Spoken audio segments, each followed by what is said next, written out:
ஆரம்பிக்கலாம். கைகள் நமஸ்கார முத்திரையில வச்சுக்கோங்க எல்லாரும்.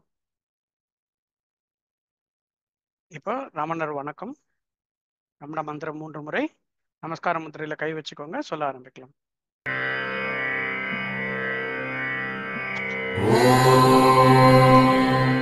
நமோ பகவதே ஸ்ரீரமணாய. ஓம் நமோ பகவதே ஸ்ரீரமணாய. ஓம் நமோ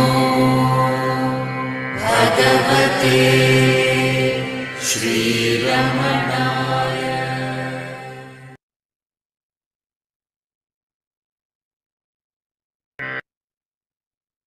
appreciation time.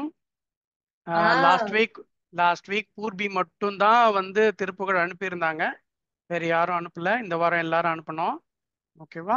பூர்பிக்கு let's clap. Thiruppugazh பாடி அனுப்பினதுக்காக. Thank you, Ji. ஓகே, நம்ம வழக்கமான agenda story time, game time, shloka time. இந்த வாரம் கேம் டைம் தீபாலட்சுமி மேடம் எடுப்பாங்க. நம்ம ஸ்டோரி டைம் இப்போ உள்ள போயிடலாம். இந்த வாரம் நம்ம பார்க்க போகிறது திருவேங்காட்டார்.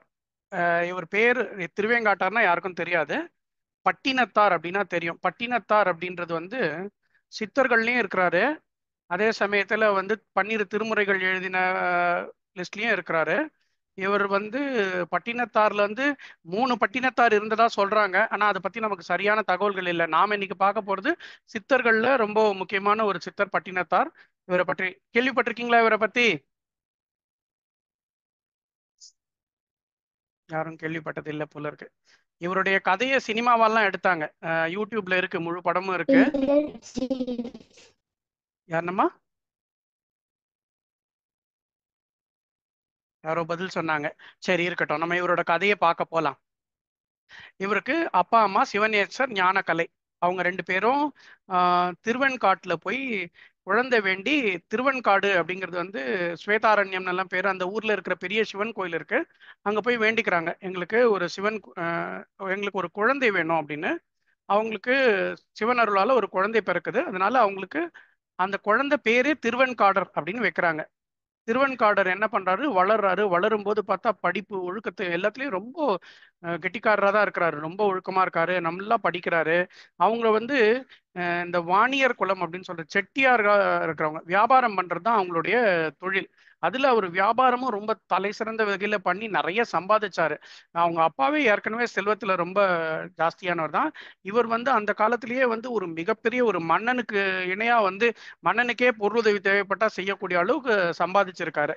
அவர் அப்படி சம்பாதிக்க ஆரம்பித்ததுக்கு அப்புறம் வந்து என்ன பண்றாங்க, அவருக்கு கல்யாண வயசு வந்துருச்சு. அவருக்கு ஒரு பெண்ணை பார்த்து கல்யாணம் பண்ணணும் அப்படின்னு சிதம்பரம் அப்படின்னு ஒருத்தருடைய பெண், அவங்க பேர் வந்து சிவகலை. சிவகலை அப்படின்றது சிவகலையை வந்து கல்யாணம் பண்ணி வைக்கிறாங்க. இப்போ திருவெண்காடரும் சிவகலையும் வந்து மகிழ்ச்சியா இருக்கிறாங்க.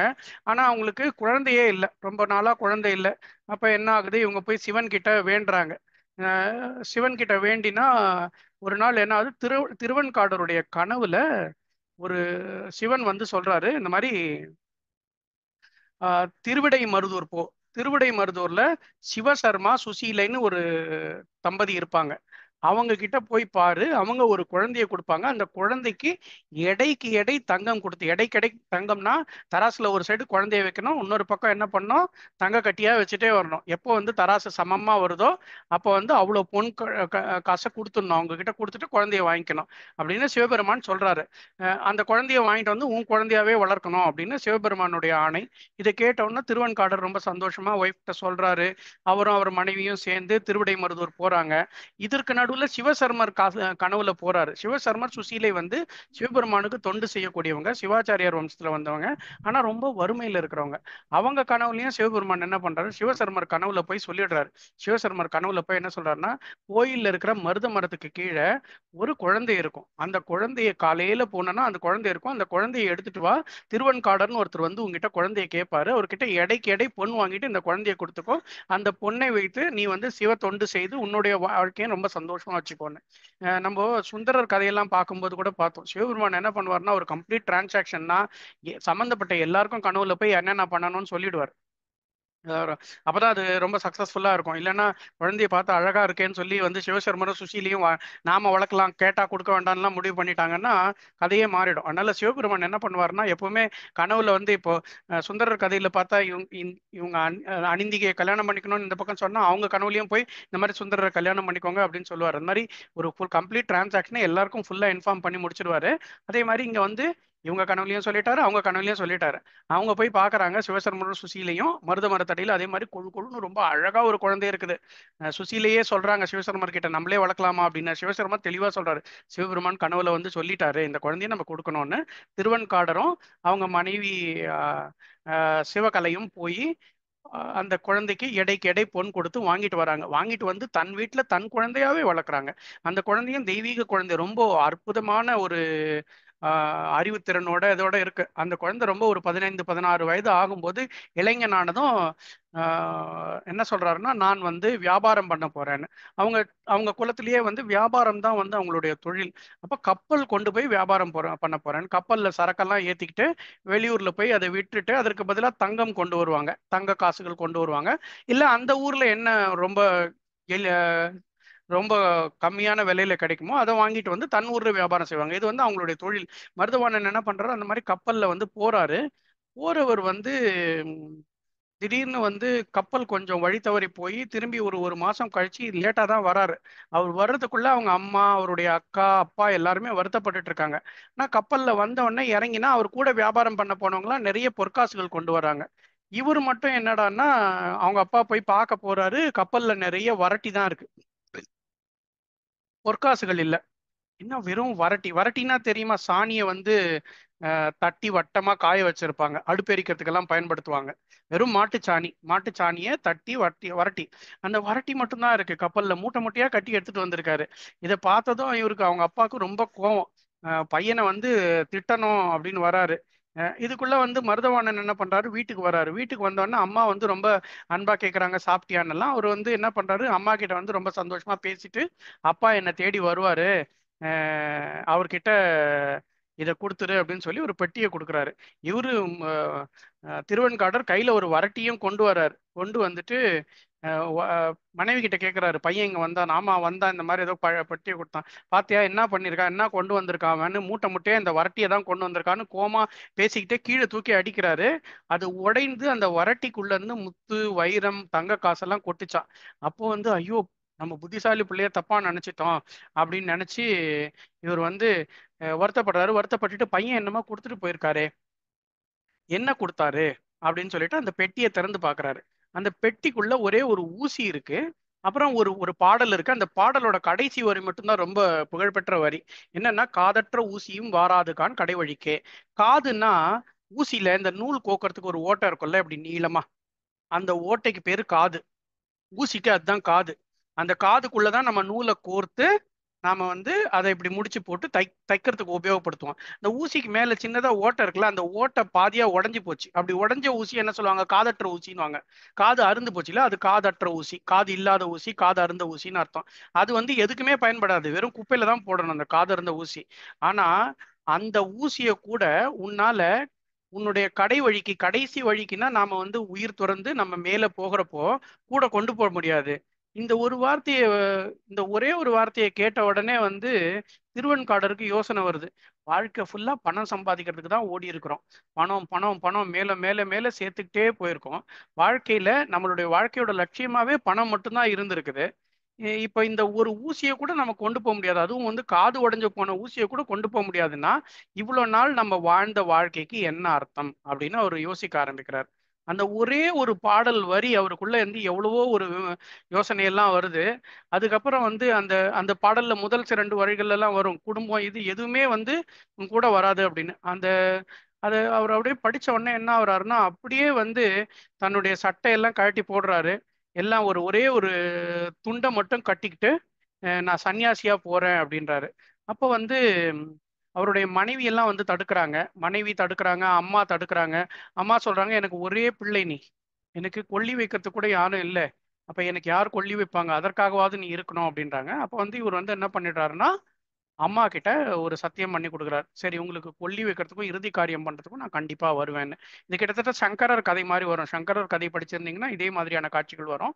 இவர் என்ன பண்ணுவாரு, அம்மாவுக்காக வந்து அந்த ஊர்லயே வந்து வெறும் ஒரு துண்டை மட்டும் கட்டிக்கிட்டு ஒரு திருவோடு வச்சுக்கிட்டு, திருவோடுன்னா ஒரு பவுல் மாதிரி இருக்கும். அது வந்து ஒரு பழத்தை உடைச்சி அதோட ஓடு, அந்த பழத்தோட மேல் தோல் கட்டியா இருக்கும். அதை காய வச்சா அப்படியே வந்து ஒரு பவுல் மாதிரி இருக்கும். அதுல போய் பிச்சை வாங்குவாங்க. அதை பிச்சை வாங்கி அதை சாப்பிடுவாங்க. இவர் அந்த மாதிரி ஒரு திருவோடு வச்சுக்கிட்டு தெரு தெருவா பிச்சை எடுக்கிறாரு. அது மட்டும் இல்லாம குடியிருந்த கோயிலுக்கு தீ வைப்போம்னு சொல்லிட்டு திரியிறாரு. இது என்ன ஆகுது, இவரோட சொந்தக்காரங்களுக்கெல்லாம் ரொம்ப கஷ்டமா இருக்கு. ஏன்னா இவங்க சொந்தக்காரங்க எல்லாருமே வந்து பெரிய பெரிய பணக்காரங்க. இவங்களோட நெருங்கின சொந்தக்காரர் ஒருத்தர் வந்து இந்த மாதிரி ரோட்ல பிச்சை எடுத்துட்டு இருந்தா அவங்களுக்கு அவமானமா இருக்கு. அவங்கள கேட்பாங்க இல்லையா, என்னப்பா அவன் மாமா பிச்சை எடுக்கிறாரு, என்னப்பா அவன் மச்சான் பிச்சை எடுக்கிறாருன்னு. அது மாதிரி இருக்கும்போது இவங்க அக்கா ரொம்ப வருத்தப்படுறாங்க. இவர் இப்படி பிச்சை எடுக்கிறது இவர் பைத்தியம் ஆயிட்டாருன்னு நினைக்கிறாங்க. அப்போ வந்து இவர் இப்படி சுத்தி வருது நமக்கு ரொம்ப அவமானமா இருக்குன்றதுக்காக என்ன பண்றாங்க, அவர் பிச்சை கேட்டு வரும்போது அவங்க அக்கா கூப்பிட்டு அப்பம் அப்பம் சுட்டு அவருக்கு பிச்சையா போடுறாங்க. அந்த அப்பத்துல என்ன பண்ணிடுறாங்க, விஷத்தை கலந்துடுறாங்க. அப்போ இவர் வந்து அந்த அப்பத்தை கையில வாங்கினதுமே அவருக்கு இதுல விஷம் இருக்குது அப்படிங்கிறது தெரிஞ்சிடுது. அவர் என்ன பண்றாரு, ஒண்ணுமே இல்லை, அதை சாப்பிடல, ஒன்றும் செய்யல. அந்த அப்பத்தை எடுத்து அப்படியே ஓடு மேல சொருகிறாரு. சொருகிட்டு தன்வினை தன்னை சுடும், ஓட்டப்பம் வீட்டை சுடும் அப்படின்னு சொல்லிட்டு அவர் நடந்துட்டாரு. அப்படியே அந்த ஓடு வந்து பத்தி எரிய ஆரம்பிக்குது. அதுக்கப்புறம் தான் வந்து இவர் வந்து சாதாரண துறவி இல்ல, ஒரு மகான் அப்படிங்கிறது வந்து அந்த ஊர்ல இருக்கிறவங்களுக்கு எல்லாருக்கும் தெரிய வருது.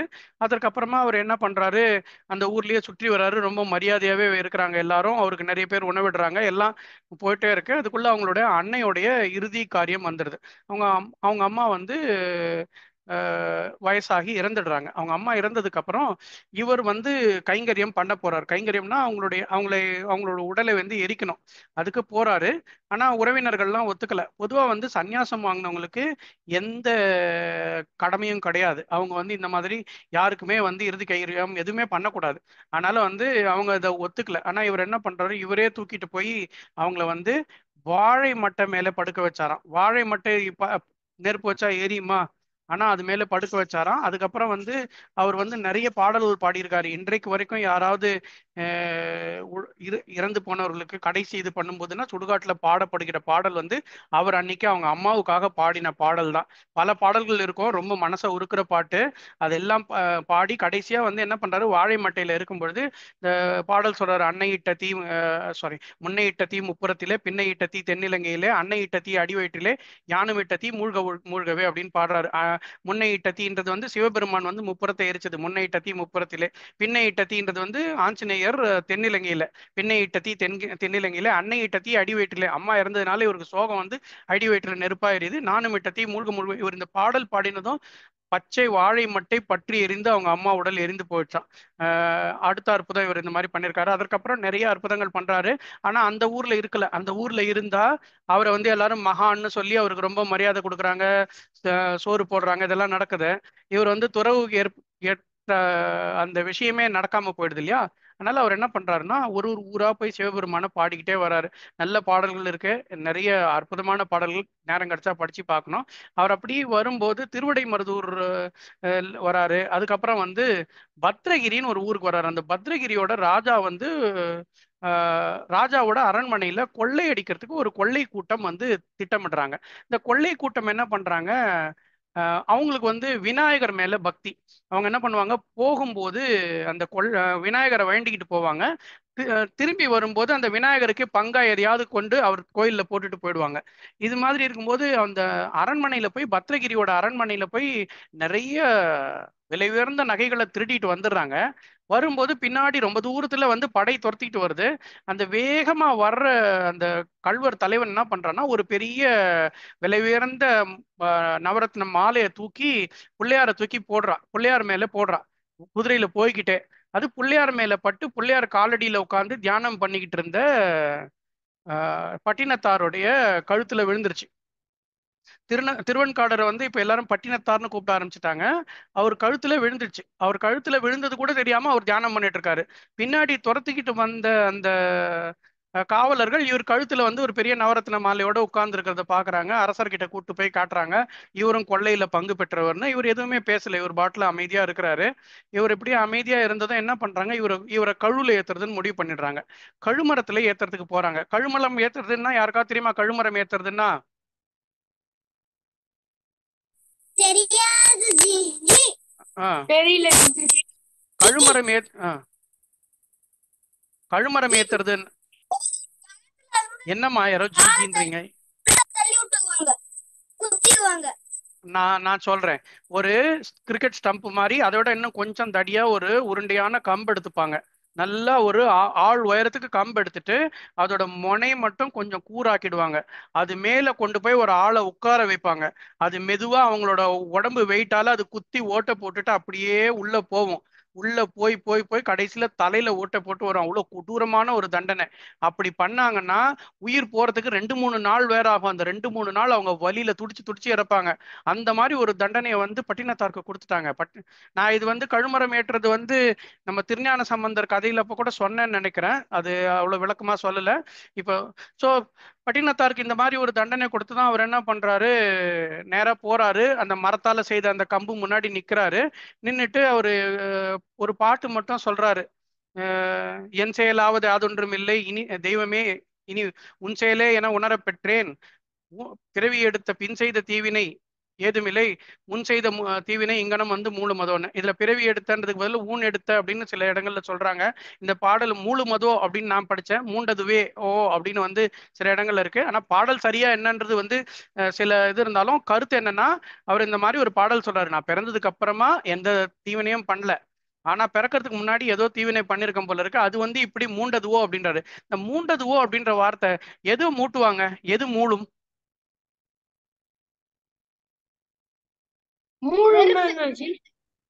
நெருப்பு தான் மூட்டுவாங்க. அதாவது நெருப்பை ஏற்றோம் இல்லையா, அதுக்குதான் மூட்டுதல்னு பேரு. தீ மூண்டது, நெருப்பு மூட்டினான் அப்படின்னு ஒரு வார்த்தை சொல்லுவாங்க இல்லையா. இவர் தமிழ் வந்து அந்த தெய்வீக தமிழால அந்த அறம் வைத்து பாடுறார். தமிழ்ல அறம் வைத்து பாடுதல்னு ஒண்ணு இருக்கு. அப்படின்னா என்னன்னா, யாரையாவது அழிக்கணும்னா ஒண்ணும் இல்ல, கடுமையான சொற்களை பாடலில் உபயோகப்படுத்திடுவாங்க. அப்படி உபயோகப்படுத்தினாலே அது யாரை குறித்து பாடுறாங்களோ அவங்களுக்கு வந்து அந்த அழிவு ஏற்பட்டுரும். ஆனாலேயே வந்து தமிழ்ல வந்து, தமிழ் மட்டும் இல்ல எந்த மொழியிலுமே வந்து நல்ல சொற்களை மட்டுமே பயன்படுத்தணும். திட்டும்போது கூட வந்து சொல்லுவாங்க, திட்டும்போது கூட கவனமா நீ உருப்பட மாட்ட அப்படின்னு திட்டினா அது பாருங்க நல்ல வார்த்தை. நீ உருப்படுவாய் அப்படின்ற ஒரு நல்ல வார்த்தை. உருப்பட மாட்ட அப்படின்னும் போது அது கொஞ்சம் எதிர்மறையா இருக்கு. ஆனா நாசமா போயிடு அப்படின்றது ரொம்ப மோசமான ஒரு இது இருக்கு. இங்க மூண்டதுவோ அப்படின்ற தீமூழுறத பற்றிய வார்த்தையை அவர் பாடினதும் அந்த கழுமரம் அப்படியே பற்றி நெருப்புல எரிஞ்சு சாம்பலா விழுந்துருச்சான். இது வந்து ராஜா கிட்ட போய் சொல்றாங்க. ராஜா வந்து ஐயோ ஒரு பெரிய மகானை வந்து நம்ம தண்டிக்க முயற்சி பண்ணிட்டோம் அப்படின்னு வருத்தப்பட்டு ஓடி வந்து இவர் காலில் விழுறாரு. இவர் காலை தொட்டதுமே அவருக்கு என்னமோ ஆயிடுது. அவர் வந்து கடகடன்னு வந்து இந்த அரசவை இது எல்லாத்தையும் விட்டுட்டாரு. எல்லாத்தையும் விட்டுட்டு இவர் பின்னாடியே நடந்து வர ஆரம்பிச்சிட்டாரு. அப்பவே இவரோட சிஷ்யன் ஆயிட்டாரு. பத்திரகிரியாரும் ஒரு பெரிய சித்தர், நிறைய பாடல்கள் எல்லாம் பாடியிருக்காரு. இவங்க இப்படி போறாங்க. ராஜாவா இருந்தவர்ல அவருக்கு இப்ப என்ன வேலை தெரியுமா? இவர் திருவிடை மருதூர்ல கோபுரத்துல வாசல்ல இவர் குருநாதர் உட்கார்ந்துக்குவார். இந்த ராஜா என்ன பண்ணுவார், பத்திரகிரியாரு இப்ப வெறும் கோமணம் மட்டும் கட்டிக்கிட்டு திருவோடை ஏந்திக்கிட்டு பிச்சை வாங்கணும். பிச்சை வாங்கி வாங்கி வாங்கி கொண்டு வந்து அவர் குரு முன்னாடி வைக்கணும். அவர் 3 கவளம் சாப்பிடுவார். 3 கவளம் சாப்பிட்டதா என்ன மிச்சம் இருக்கோ அதை எடுத்து இவர் அந்த எச்சில இவர் சாப்பிடுவார். அந்த 3 கவளம் இவர் சாப்பிட்டதுக்கு அப்புறம் இவர் பின்னாடியே ஒரு நாய் சுத்திட்டு வருது. அந்த நாய்க்கு மீதியே போடுவாரு. இப்படிதான் இவங்க வாழ்க்கை போயிட்டே இருக்கு. அப்போ ஒரு நாள் என்ன ஆகுது, பட்டினத்தார் உட்கார்ந்து இருக்கிற கிழக்கு கோபுர வாசலுக்கு ஒரு பெரியவர் வராரு. சிவபெருமான் தான் வந்ததா சொல்றாங்க. ஒரு பெரியவர் வராரு. வந்து எனக்கு ரொம்ப பசிக்குதுப்பா, எனக்கு கொஞ்சம் சோறு போடுன்னு பட்டினத்தார்கிட்ட கேட்குறாங்க. அவரே கோமணம் கட்டிக்கிட்டு எதுவுமே கையில எதுவும் இல்லாம தியானத்துல உட்காந்துருக்காரு. அவர்கிட்ட வந்து ஒரு வயசான பெரியவர் கேட்கிறாரு, எனக்கு பசிக்குதுப்பா சோறு போடு அப்படின்ட்டு. அப்போ பட்டினத்தார் சொல்றாரு, நான் சன்னியாசி, என்கிட்ட எதுவும் இல்ல, மேற்கு கோபுர வாசல்ல ஒரு சம்சாரி இருக்கான், அவங்கிட்ட போங்க, சாப்பாடு போடுவாரு அப்படின்னு. உடனே வந்து மேற்கு கோபுர வாசல்ல போய் பார்த்தா மேற்கு கோபுர வாசல்ல பத்திரகிரியார் உட்கார்ந்துருக்காரு. உடனே வந்து இவர் சிவபெருமான் வந்தாரு. அவர் சும்மா இல்லாம இந்த மாதிரி கிழக்கு கோபுர வாசல்ல போனேன், அங்க ஒரு சன்னியாசி வெறும் கோமணத்தோட இருந்தாரு. அவர் வந்து சொன்னாரு சாப்பாடு வேணும்னு கேட்டதுக்கு, மேற்கு கோபுர வாசல்ல போங்க, ஒரு சன்னியாசி இருக்காரு, அவர் வந்து உங்களுக்கு சோறு போடுவாரு அப்படின்னு. உடனே பத்திரகிரியார் யோசிக்கிறாரு, குரு நம்மள சம்சாரின்னு சொல்லிட்டாரு, என்ன அப்படி நம்ம என்ன சொத்து சேர்த்து வச்சுட்டோம், அப்படி என்ன நம்ம வந்து உலக பொருட்கள் மேல பற்று வச்சுட்டோம் அப்படின்னு யோசிக்கிறாரு. யோசிச்சு யோசிச்சு பார்த்தா, இந்த நமக்குன்னு சொந்தம்னு ஒரு திருவோடு இருக்கு, அதே மாதிரி நம்ம கூடவே வர்றதுக்கு ஒரு நாய் இருக்கு. இந்த நாயும் திருவோடும் தான் நம்மளை வந்து சம்சாரி ஆக்கிச்சு போயில இருக்கே, நமக்கு உண்மை துறவரம் கிடைக்காம போயிடுச்சேன்னு என்ன பண்றாரு, கோவத்துல அந்த திருவோட வீசி எறிகிறாரு. அது என்ன ஆகுது, நாயோட தலையில போய் கரெக்டா விழுது. திருவோடு உடைஞ்சு போச்சு, நாயோட தலையும் உடைஞ்சு போச்சு, நாய் இறந்து போச்சு. அதற்கப்புறமா என்ன பண்றாரு, இவர் கையிலேயே பிச்சை வாங்கி வந்து குருவுக்கு கொடுக்குறாரு. இப்படியே 15 வருஷங்களுக்கு மேல ஆகுது. 15 வருஷங்களுக்கு மேல ஆகும்போது பார்த்தா திடீர்னு ஒரு நாள் ஒரு அழகான இளவரசி வராங்க. அவங்க வந்து சொல்றாங்க, அவங்க பின்னாடி ஒரு அரசர் வராரு. அந்த இளவரசி என்ன சொல்றாங்கன்னா, நான் காசிராஜனுடைய பொண்ணு, இவர் தான் காசிராஜன், நீங்க வந்து என்ன கல்யாணம் பண்ணிக்கணும் அப்படின்னு கேக்குறாங்க. இவருக்கு பத்திரகிரியாருக்கு ஒரே அதிசயமா இருக்கு, என்னடா இது, ஒரு கோமணம் கட்டிட்டு பிச்சை எடுத்துட்டு இருக்கேன், என்ன வந்து இளவரசி கல்யாணம் பண்ணிக்கணும்னு சொல்லி கேக்குறாங்களே அப்படின்ட்டு. அப்ப காசிராஜன்ட்ட கேக்குறாரு, ஏன் இப்படி நீங்க அனுமதிக்கிறீங்க போது, அப்போ அவங்க சொல்றாங்க, நான் வந்து நாயா இருந்தேன், உங்க எச்சில சாப்பிட்டதுனால இன்னைக்கு ஒரு இளவரசியா பிறந்துட்டேன், இந்த பிறவியும் நான் உங்களுக்கு சேவை பண்றதுக்கே இது பண்ணணும்னு நான் நினைக்கிறேன், அதனால நீங்க வந்து என்னை ஏத்துக்கணும் அப்படின்றாங்க. ஆனா எச்சிலை சாப்பிடுறதுன்றது வந்து குருவுக்கு சிஷ்யனா மாறுறதுன்னு ஒரு பாரம்பரியம் இருக்கு. அஹ் திருக்கச்சி நம்பிகள் சாப்பிட்ட மிச்சத்தை சாப்பிடணும்னு ராமானுஜர் ஆசைப்பட்டாருன்னெல்லாம் வரலாறுல வரும். எப்படின்னா வந்து ஒருத்தருடைய மிச்ச சாப்பாடை நம்ம சாப்பிட்டுட்டோம்னா அவருக்கு நம்ம சிஷ்யர் ஆயிட்டோம் அப்படின்னு ஒரு கணக்கு இருக்கு. அப்ப இவர் என்ன பண்றாரு, நேரா வந்து குரு கிட்ட நியாயம் கேட்கலான்னு வந்துட்டாரு. பத்திரகிரியார் நேரா போறாரு.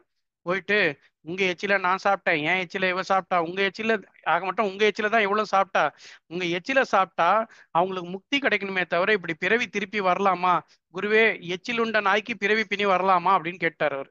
இந்த மாதிரி எச்சில் சாப்பிட்டவங்களுக்கு பிறவி பிணி வரலாமான்னு. அப்போ வந்து பட்டினத்தார் சொல்றாரு, எனக்கு தெரியாதுப்பா, சிவனை தான் போய் கேட்கணும், வா அப்படின்னு சொல்லிட்டு என்ன பண்றாங்க, பட்டினத்தாரு, பத்திரகிரியாரு, அந்த காசி இளவரசி, காசி ராஜா எல்லாம் 4 பேரும் திருவிடை மருதூர் கோயிலுக்குள்ள போயிட்டாங்க. அங்க போய் பட்டினத்தாரு சிவனை பாடி கேட்கிறாரு, ஏன் இப்படி பிறவி பிணி அப்படின்னு. அவர் வந்து உடனே வந்து ஒரு வெளிச்சமா தெரிகிறாரு. அடுத்த நிமிடம் என்னடான்னா, இங்க பத்திரகிரியாரு, காசிராஜன் இவங்க எல்லாருமே வெளிச்சமாய் அந்த பெரிய வெளிச்சத்துல கலந்துடுறாங்க. எல்லாருக்கும் முக்தி. இப்போ வந்து பட்டினத்தார் கேட்கிறாரு, என் சிஷ்யனுக்கு கொடுத்துட்ட, சிஷ்யனோட மிச்சத்தை உண்ட அந்த நாய்க்கும் கொடுத்துட்ட, அந்த நாயை பெற்றெடுத்த காசிராஜனுக்கும் கொடுத்துட்ட முக்தி, எனக்கு மட்டும் முக்தி கொடுக்கலையே சிவனே அப்படின்னு கேட்கும்போது அவருக்கு ஒரு அசிரீரி கேட்குது. அவர் கையில வந்து ஒரு பேய் கரும்பு வருது. பேய் கரும்புன்றது கரும்புல ஒரு வகையாம். அது கொஞ்சம் கூட இனிப்பா இருக்காதான், அதே மாதிரி எடையும் இருக்காதான், ரொம்ப காஞ்சி போன மாதிரி இருக்குமா. இவர் வந்து அவருக்கு வந்து ஒரு அசரீரி கேட்குது, நீ வந்து கோயில் கோயிலா என்ன போய் பாடு, அதுதான் உன்னுடைய வேலை.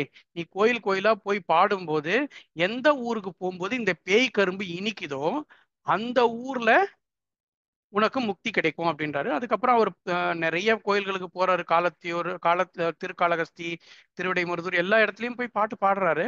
பாடிட்டே வரும்போது திருவொற்றியூர் வர்றாரு. திருவொற்றியூரை போட்டி நிறைய பாட்டு இருக்கு. திருவொற்றியூர் உங்களுக்கு எல்லாம் தெரியுமா? தெரியும் ஜி. இங்கதான் சென்னையில தான் இருக்கு. சென்னையில நார்த் மெட்ராஸ்ல கடற்கரையோரத்துல இருக்கிற ஒரு ஊர், அங்க ஒரு பெரிய கோயில் இருக்கு. அங்க திருவொற்றியூர் தியாகராஜர்னு நினைக்கிற அவர் பேரு.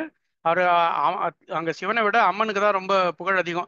வடிவுடை அம்மன் அப்படின்னு சொல்லிட்டு அவங்க அவங்க அம்மனை பார்க்கறதுக்கு தான் நிறைய பேர் வருவாங்க. அந்த கடற்கரைக்கு இவர் போறாரு. அங்க போகும்போது இவருடைய கரும்பு வந்து இனிக்கிறதா இவருக்கு தோணுது. கடிச்சு பார்க்கறாரு, அதே மாதிரி கரும்பு இனிப்பா தெரியுது. ஆஹா, நமக்கு முக்தி கிடைக்க வேண்டிய இடம் வந்துருச்சுன்னு ரொம்ப சந்தோஷமா போறாரு. கடற்கரையில நிறைய சின்ன பசங்க விளையாடிட்டு இருக்காங்க. என்ன விளையாடிட்டு இருக்காங்கன்னா, ஒளிஞ்சு ஒளிஞ்சு விளையாடுறாங்க அங்க. ஆ முக்தினா என்னது ஜி?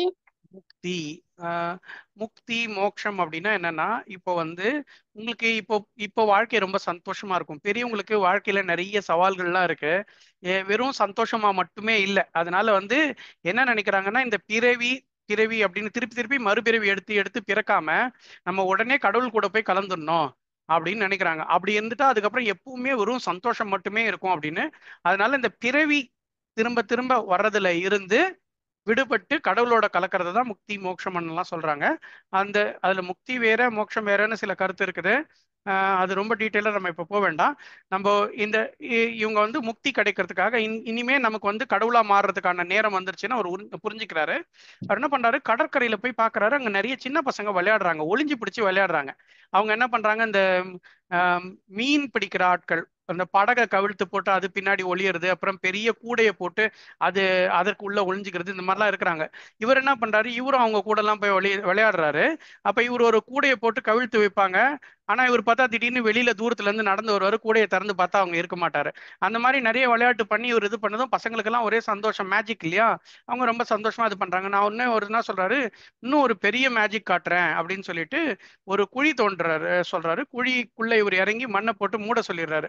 மண்ணை போட்டு மூடினதும் சரி, ஆஹ் நீங்க அப்புறமா வந்து திறந்து பாருங்கன்றாங்க. இவங்க ஊருக்குள்ள போய் பெரியவங்க கூட சொல்லிடுறாங்க, இந்த மாதிரி ஒருத்தர் உயிரோட புதைச்சிட்டோம் அப்படின்னு. எல்லாரும் ஓடி வந்து தோண்டி பார்க்கறாங்க. அவரை புதைத்த இடத்துல வெறும் லிங்கம் மட்டும்தான் இருந்தது, அவர் இல்ல.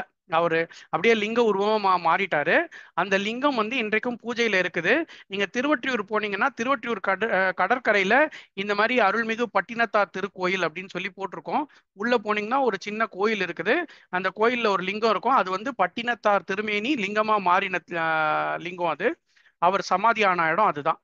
அங்கதான் வந்து அவர் சமாதி ஆயிருக்கிறாரு. பக்கத்திலேயே பாடகச்சேரி ராமலிங்காடிகளோட சமாதி இருக்கு. பாடகச்சேரி ராமலிங்காடிகள் வடலூர் ராமலிங்காடிகள் கிடையாது, அவர் இன்னொரு சித்தர். இன்னொரு வாரம் அவருடைய கதையை பார்க்கலாம்.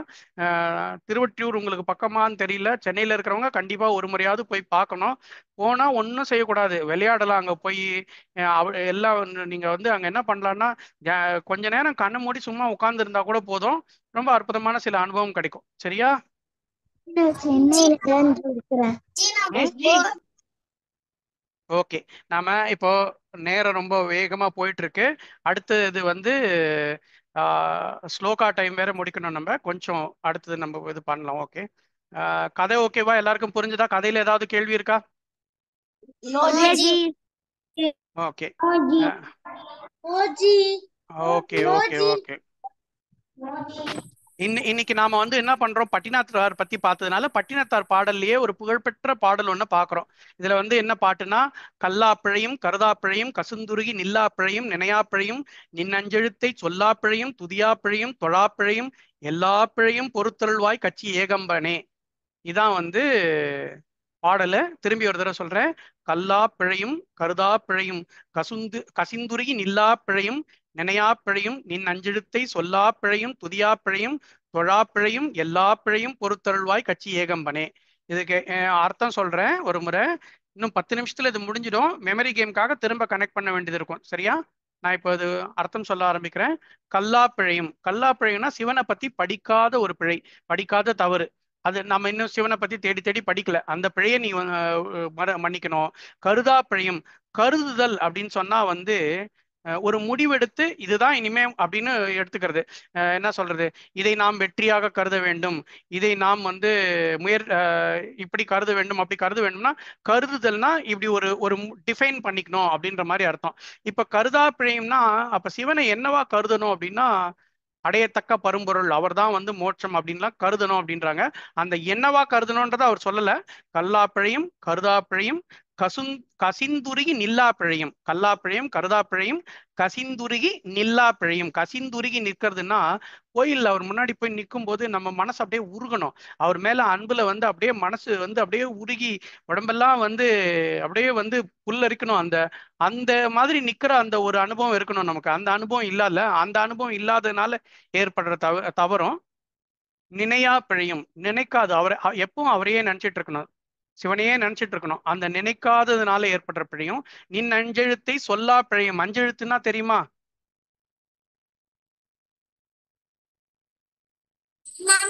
தெரியாது ஜி. இப்போ ஒருத்தர் யாரோ சொன்னாங்க. ஆமா, அது முழுசா நம்ம சொல்லக்கூடாது, அது தீட்சை வாங்கி சொல்லணும். நமன்னு ஆரம்பிக்கும், சிவையன்னு முடியும் அந்த 5 எழுத்து மந்திரம். சரியா? அதுக்கப்புறம் துதியா பிழையும். துதித்தல் அப்படின்னு சொன்னா வந்து ஒருத்தரை புகழ்ந்து பாடுதல். இப்போ துதி பாடுபவர்கள் அப்படின்னு சொன்னா என்ன அர்த்தம்னா, இப்ப துதி அப்படின்னா வந்து இப்போ ஒரு இந்த 108 போட்டிலாம் சொல்லுவாங்கல்ல. இதுல இப்போ ஹனுமான் துதி அப்படின்னா வந்து இலங்கை கடலை தாண்டியவனே, அரக்கர்களை அழித்தவனே, சீதையின் சோகத்தை போக்கியவனே, ராமனுக்கு உதவி செய்தவனே, இப்படியெல்லாம் நம்ம அவரோட புகழை சொல்றோம்ல, அதுக்கு பேர் தான் துதி. ஆமாஜி. துதி துதித்தல்னா அந்த மாதிரி புகழை பாடுறதுதான் துதி. தொழாப்பிழையும், தொழுதல்னா வணங்குறது.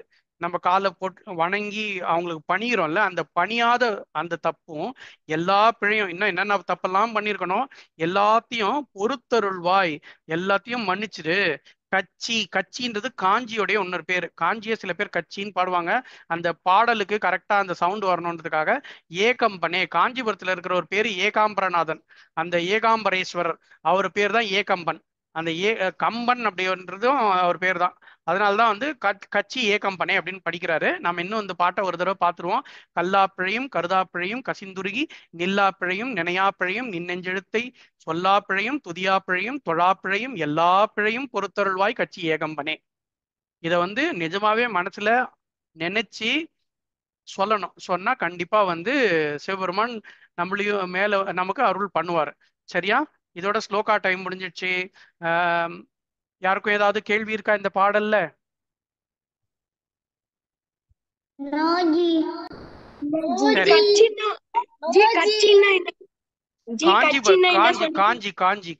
காஞ்சியோட காஞ்சிபுரம் இருக்கு இல்லையா, காஞ்சிபுரத்தோட ஒரு பேர் கச்சின்னு.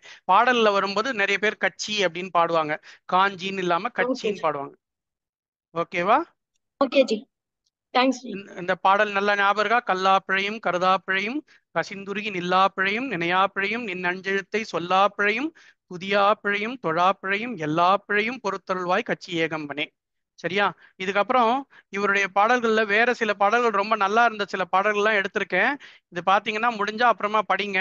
இது வந்து மறுபடியும் ரொம்ப நேரம் ஆயிடுறதுனால இந்த ரெண்டை மட்டும் சொல்றேன். ரொம்ப அதாவது மறுபடியும் மறுபடியும் பிறவி எடுக்கிறதுனால ஒவ்வொரு தடவையும் பெத்து பெத்து அம்மாவுக்கு உடம்பெல்லாம் வந்து டயர்டாகி போயிடுச்சான். மாதா உடல் செழித்தால் வல்வினை ஏன் கால் செழித்தேன். நானும் பிறவி எடுத்து அங்கேயும் இங்கேயும் நடந்து நடந்து என் கால் வந்து டயர்ட் ஆயிடுச்சான். வல்வினை ஏன் கால் செழித்தேன். வேதாவும் கை செலுத்தி விட்டானே. வேதான்றது பிரம்மா.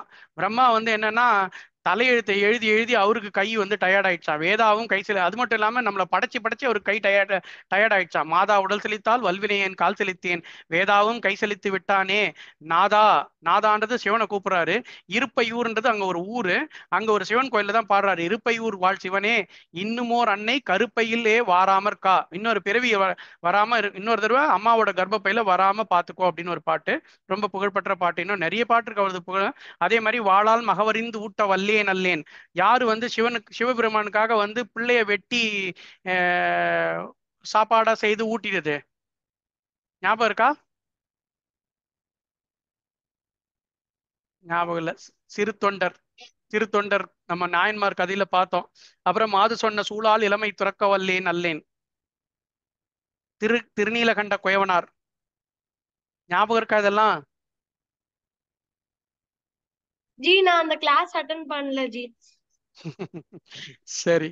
அப்புறம் நாளாரில் கண்ணிடத்து அப்ப வல்லேன். இடத்தல்னா வந்து இப்படி நோண்டி எடுக்கிறது.